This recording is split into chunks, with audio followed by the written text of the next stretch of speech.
नमस्कार दोस्तों, क्राइम कथा के इस एपिसोड में आप सभी का स्वागत है। और आज मैं आपको जो सच्ची घटना पर आधारित कहानी बताने जा रहा हूँ, यह हैदराबाद के मीरपेट इलाके की है, जहाँ पर एक एक्स आर्मी ऑफिसर जो कि फ़िलहाल डीआरडीओ में सुरक्षा के तौर पर तैनात है, उसने अपनी ही पत्नी के टुकड़े टुकड़े कर दिए और 100 के टुकड़े को कुकर में उबाल दिया ताकि वह सबूत को मिटा सके। हैदराबाद के मीरपेट में एक एक्स आर्मी ऑफिसर है जिनका नाम गुरुमूर्ति है। वह अपनी पत्नी के साथ मीरपेट इलाके में रहते हैं। फिलहाल वह रिटायर है और डीआरडीओ में कार्यरत है। डीआरडीओ में एक सुरक्षा गार्ड के रूप में तैनात है। पत्नी का नाम माधवी है। पत्नी 18 जनवरी की शाम से ही लापता हो जाती है और उसका कोई अता पता नहीं चलता।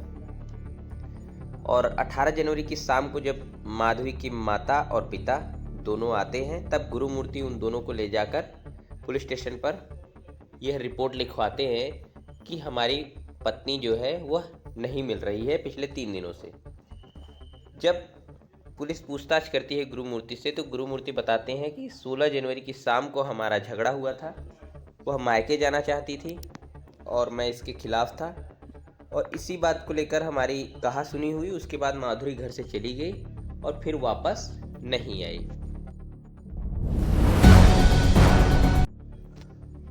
पुलिस गुमशुदगी की रिपोर्ट लिखती है और माधवी की मां से भी थोड़ी बहुत पूछताछ करती है और गुरुमूर्ति से पूछताछ होती है। शुरुआती पूछताछ में पुलिस को कुछ ज़्यादा समझ में नहीं आता और वह माधवी की मां को कहती है कि वह किसी दोस्त या रिश्तेदार के यहाँ गई होगी, 1-2 दिन का और वेट कीजिए, शायद वह आ जाए। पुलिस इस घटनाक्रम को बहुत हल्के में लेती है। वह सोचती है शायद पति से झगड़ा हुआ होगा, इसीलिए माधवी घर से चली गई होगी बिना बताए। ऐसा तो आम तौर पर होता ही रहता है। पुलिस के पास ऐसे बहुत सारे घटनाक्रम रिपोर्ट के रूप में आते रहते हैं, तो पुलिस ने इस बात को थोड़ा हल्के में ही लिया। पर सीनियर इंस्पेक्टर को एक बात समझ नहीं आती कि झगड़ा करके गए 2 दिन हो गए और गुरुमूर्ति रिपोर्ट लिखाने 2 दिन बाद आता है, वह भी तब जब उसके ससुराल वाले माधवी का हालचाल जानने आते हैं। तब ऐसे करते हुए 2 दिन बीत जाते हैं। अब पुलिस पर दबाव बनना शुरू होता है। दबाव बनाती है माधवी की माँ और उसके पिता। पुलिस स्टेशन में दबाव जब होता है तब पुलिस हरकत में आती है और एक आर्मी पुलिस हरकत में आती है और गुरुमूर्ति को दोबारा से पूछताछ के लिए बुलाया जाता है। गुरुमूर्ति फिर से वही कहानी बताना शुरू करता है जो उसने पहली बार बताया था। गुरुमूर्ति बताता है कि पहली बार जो उसने बताया था कि उसका और माधवी का झगड़ा हुआ था और माधवी अपने मायके चली जाती है। झगड़ा किस बात को लेकर हुआ था, यह बात गुरुमूर्ति नहीं बताता। और पुलिस माधवी की माँ से भी पूछताछ करती है और पूछताछ के दौरान माधवी के माँ के सामने पुलिस ने कई सारे सवाल रखे थे। जो सवाल निम्न प्रकार के थे कि क्या गुरुमूर्ति और माधवी में इससे पहले भी झगड़ा होता था, इन दोनों के रिश्ते कैसे थे। तो यह सारे सवाल जो है पुलिस माधवी की माँ के सामने रखती है और माधवी की माँ सारे सवालों का उत्तर देती है, जो कि पुलिस को संतोषजनक उत्तर नहीं मिलता। और अब पुलिस का शक जो है वह गुरुमूर्ति पर ही जाता है। दूसरे दिन इन्वेस्टिगेशन ऑफिसर और सीनियर ऑफिसर दोनों मिलते हैं और एक ही बात पर चर्चा होती है कि 16 तारीख को जब माधवी गायब हुई तो 18 तारीख की शाम को रिपोर्ट क्यों लिखवाई गई। इसका मतलब कुछ तो इन दोनों में हुआ था, कुछ तो गड़बड़ है जो गुरुमूर्ति हमसे छिपा रहा है, गुरुमूर्ति हमसे बताना नहीं चाह रहा है। पुलिस गुरुमूर्ति को दोबारा बुलाना नहीं उचित समझती। उसके बाद जो है पुलिस अपने नज़दीकी सीसीटीवी कैमरे, जो मीरपेट इलाके में जहाँ पे माधवी रहती थी, वहाँ के नज़दीकी सीसीटीवी कैमरे को खंगालना शुरू करती है। और नज़दीकी सीसीटीवी कैमरे जो खंगालती है तो वहाँ पे पुलिस को एक अलग चीज़ दिखाई देती है कि माधवी घर से बाहर की तरफ जो रास्ता जाता है, वहाँ पर माधवी एक बार बाहर की तरफ 16 जनवरी की शाम को जाती है और फिर से वह वापस आती है। वापस आने के बाद दोबारा वह वापस घर से बाहर की तरफ नहीं जाती है। यह सीसीटीवी में साफ दिखाई दे रहा था। इसका मतलब यह है कि माधवी घर पे ही थी और वापस नहीं आती है। तो घर से या तो दूसरे रास्ते से बाहर गई हो, और दूसरा रास्ता जो कि वहां पे है ही नहीं, एक ही रास्ता है जो घर से उसके बाहर की तरफ निकलता है, जो सीसीटीवी जहां पर पुलिस को मिलता है। तो उसके बाद पुलिस जो है फिर से गुरुमूर्ति को वापस दोबारा एक बार फिर से बुलाती है पूछताछ के लिए, और पूछताछ शुरू होती है। इसके जवाब में गुरुमूर्ति कहता है कि मैं जो है काम में बिजी रहता हूँ, मैं आर्मी ऑफिसर था पहले, मैं ज़्यादा चीज़ें याद नहीं रख पाता। माधवी का मुझसे झगड़ा हुआ था और वह घर से चली गई थी, मुझे इतना कुछ याद नहीं आ रहा है, और इसलिए मैंने उससे संपर्क करना भी उचित नहीं समझा क्योंकि हम दोनों का झगड़ा हुआ था। पुलिस यही बात पर अटकी रहती है कि 16 तारीख को माधवी गायब हुई, आप 18 तारीख को पुलिस स्टेशन में शिकायत दर्ज कराने आए, जबकि आपको 16 या 17 को ही आ जाना चाहिए था, और वो भी तब आप आते हो जब आपके ससुर और सास आपसे मिलने आते हैं, माधवी से मिलने आते हैं, तब आप लिखाने आते हो। पुलिस कुछ आगे हरकत बढ़ाती है और अपने पुलिसिया अंदाज दिखाना शुरू कर देती है। तब जाके गुरुमूर्ति यहाँ पे टूट जाता है और असली कहानी कहना शुरू कर देता है। गुरुमूर्ति बताता है कि अगर आपको मेरी पत्नी माधवी से मिलना है तो आपको मेरे घर पर चलना होगा।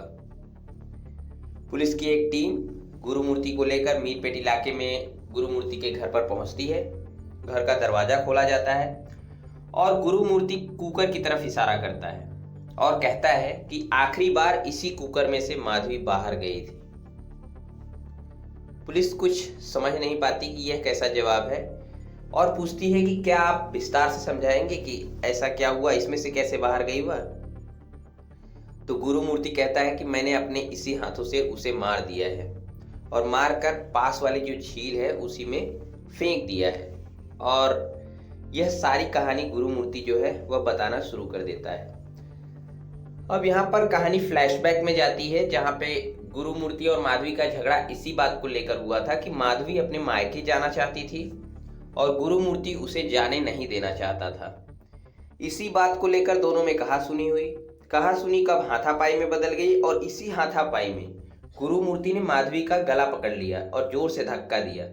धक्का इतना जोर था कि माधवी दीवार से टकराई और उसकी ऑन द स्पॉट वहां पर डेथ हो जाती है। गुस्से में किए गए इस कार्य पर गुरुमूर्ति काफी दुखी होता है और उसे लगा अब क्या करूं। उसको यह सब बातें दिमाग में घूमने लगती है कि अब वह गुनाह छुपाने के लिए क्या करे। गुनाह छुपाने के तरीके सोचने सोचते सोचते वह सोचने लगता है कि अब इसको कहीं न कहीं इस बॉडी को जो है छुपाना पड़ेगा, नहीं तो मैं पकड़ा जाऊंगा। तो उसको एक ही तरीका सोचता है कि बॉडी के टुकड़े टुकड़े करके और उसको छोटे छोटे भागों में जाके झील में, जो कि एक नजदीकी झील है, उसी में फेंक दूंगा और यह बात कोई जान भी नहीं पाएगा, कोई समझ भी नहीं पाएगा। गुरुमूर्ति बाहर जाता है दुकान पर और वहां से एक धारदार हथियार लेकर आता है।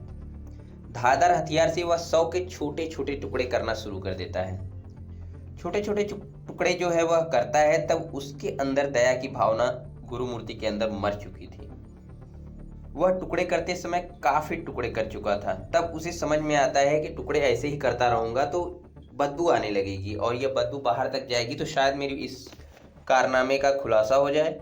तो वह क्या करता है कि टुकड़े करते करते जो टुकड़े करता है 100 के, उसको कुकर में उबालना शुरू कर देता है और कुकर में उबाल के उसके बाद वह प्लास्टिक की पन्नियों में पैक करता है।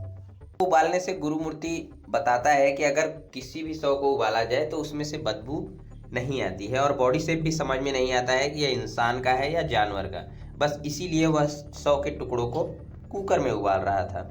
टुकड़ों को उबालने के बाद गुरुमूर्ति के पास एक समस्या आती है और वह होती है हड्डियों का। वह हड्डियों का क्या करेगा, यही उसके दिमाग में चलता है। तो वह हड्डियों को पीसने के लिए मूसल लेता है। मूसल और ग्राइंडर से वह सारी हड्डियों का चूरा बना देता है और वह प्लास्टिक में पैक कर देता है और फिर इन सब को ले जाकर एक नज़दीकी झील में जो नज़दीकी झील है उसका नाम जिले लाकुड़ा झील है, उसी में जाकर बीचों बीच फेंकता है। किनारे नहीं फेंकता ताकि वह किसी की नज़र में ना पड़े, इसलिए वह ले जाकर बीचों बीच में फेंक देता है।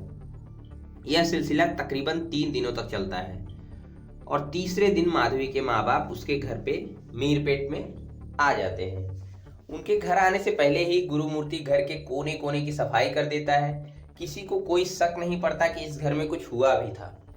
माधवी के माँ बाप के साथ गुरुमूर्ति पुलिस स्टेशन भी जाता है, वहाँ पर रिपोर्ट लिखवाने का नाटक भी करता है और वहाँ पर एक झूठी कहानी पुलिस के सामने पेश करता है। पुलिस इतना सब सुनकर काफ़ी हैरान हो जाती है और फॉरेंसिक टीम को वहाँ पर कॉल कर दिया जाता है। फॉरेंसिक टीम आती है और वहाँ पे जो कुकर था, जो मूसल था और जो ग्राइंडर था, जो धारदार हथियार थे, वो सारी चीज़ों को पुलिस ने अपने कब्जे में फॉरेंसिक टीम को दे देती है, अपने कब्जे में लेकर। उसके बाद एक टीम गोताखोर को भी बुलाती है। गोताखोर जो कि आते हैं और जिले लाकुड़ा जो झील थी उसमें 100 की शिनाख्त की जाती है, ढूंढा जाता है, काफ़ी खोजबीन जारी रहती है, लेकिन 100 का एक टुकड़ा भी झील में नहीं मिलता और ना ही हड्डियों का कुछ अता पता चलता है। गुरुमूर्ति अभी भी पुलिस कस्टडी में है और जांच चल रही है। आगे जो भी अपडेट होगी हम आपको जरूर बताएंगे। आप हैप्पी रहिए और ऐसी कहानियों से आप भी सतर्क रहिए दोस्तों। ऐसी घटनाएं बहुत ही दयनीय हैं जो आज गुरुमूर्ति ने किया, वह आपके आसपास भी कहीं ना कहीं घट रही होंगी या घटने वाली होंगी, तो आप जरूर सतर्क रहिए।